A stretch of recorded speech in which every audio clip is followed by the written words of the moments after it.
আসসালামু আলাইকুম রহমতুল্লাহি ওবরাকাত। তো চলে আসলাম নতুন আরেকটি ভিডিও নিয়ে। তো আজকে আমি আপনাদের জানাবো কিভাবে বাসা বাড়িতে সাপ পাতের ড্যাক লাগাতে হয়। তো সাপ পাতের ড্যাক লাগাইলে কী কী উপকার হবে আপনাদের। তো গরমের সময় কিচেনের ভিতর, টয়লেটের ভিতর অনেক গরম থাকে। তো এই জন্য রান্নাবাড়ি করতে কষ্ট হয়ে যায়। তো তার জন্য আপনারা যদি সাপ পাতের ড্যাক লাগান অথবা যদি মোটর লাগান, তাহলে আপনার যে ভিতরে যে গরম হাওয়াটা ওইটা অনায়াসে বের হয়ে যাবে। এসির মতো ঠান্ডা থাকবে সব সময়।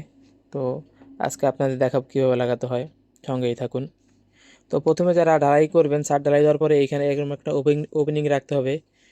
তো ওপেনিং রাখার পরে দেখতেছে আমি একটা এলবো লাগাইছি। এলবো লাগানোর পর এইখানে দেওয়াল যখন গাঁথনি করবে, গাঁথার সময় ওইখানে একটা ওপেনিং রাখতে হবে। তো এটা হচ্ছে একটা মসজিদের কাজ। তো এখানে হচ্ছে দুইটা টয়লেট। তো দুইটা টয়লেটের জন্য দুইটা নোক্তা লাগাবো।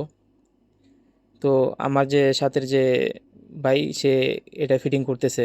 তো সে হচ্ছে মিশরি। তো দেখতে থাকেন, সঙ্গেই থাকেন কিভাবে কি লাগায়। তো যখন পাইপটা ফিটিং করা শেষ, এখন মোটর কানেকশন করতে হবে। মোটর ফিটিং করতে হবে। তো মোটরটা হচ্ছে মূলত ছাদের উপরে লাগাবো। তো দেখতে থাকুন কিভাবে কি করি।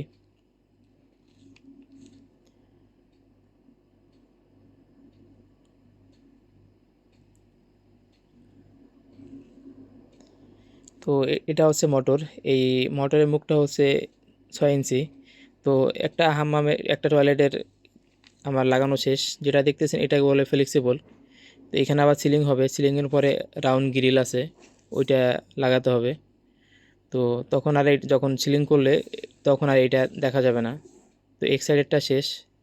এখন চলে যাব অন্য সাইডে, টয়লেট আছে ওইখানে। তো দেখতে পাচ্ছেন এই সাইডে চলে আসলাম। তো এইটাও লাগানো শেষ, কমপ্লিট। তো এখন চলে যাব ছাদে, তো মোটর ফিটিং করার জন্য। তো সঙ্গেই থাকুন। আর যদি ভিডিওটা দেখতে পাচ্ছেন, ছাদেও মোটর লাগানো কমপ্লিট। তো যদি ভিডিওটা ভালো লাগে, শেয়ার করবেন, ফলো করবেন, লাইক করবেন। আসসালামু আলাইকুম রহমতুল্লাহি ওয়া বারাকাতুহু।